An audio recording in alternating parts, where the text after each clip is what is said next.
just moved into a little ranch house in the suburbs. Storybook neighborhood, quiet, friendly neighbors, picket fence, the whole 9 yards. Suffice it to say, this was supposed to be a new start for me, a recently single dad, and my 3-year-old son. Time to move on from the previous year's drama and stress. I viewed the thunderstorm as a metaphor for this fresh start, one last show of theatrics before the dirt and grime of the past would be washed away. My son loved it anyway, even with the power out. It was the first big storm he'd ever seen. Flashes of lightning flooded the bare rooms of our house, parting unpacked boxes with long creeping shadows, and he jumped and squealed as the thunder boomed. It was well past his bedtime before he'd finally settled down enough to go to sleep.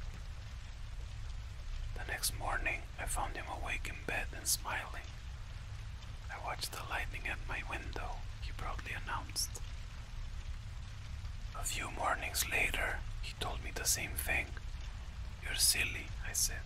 "It didn't storm last night. You're only dreaming." Oh, he seemed somewhat disheartened. I ruffled his hair and told him not to worry. There should be another storm soon.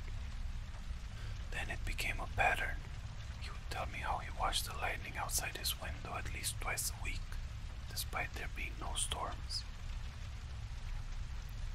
Recurring dreams of that first memorable thunderstorm, I figured. It's easy to hate myself in hindsight. Everybody assures me there's nothing I could have done, no way I could have known. But I'm supposed to be the guardian of my child, and these are useless words of comfort. I constantly relived that morning, making my coffee, pouring milk over my cereal, picking up the newspaper to read about the pedophile local authorities had just arrested. It was front page stuff. Apparently, this guy would select a young target, usually a boy, stake out their house for a while, and take flash photos of them through their window while they slept. Sometimes he did more. My stomach sank as the connection was made. At the time, it was merely something from a child's imagination. In retrospect, it is the scariest thing I've ever heard. But a week before the predator was caught, my son came up to me in his pajamas. "Guess what?" he asked. "What?" "No more lightning at my window." I played along. "Oh, that's nice. It finally died down, huh?"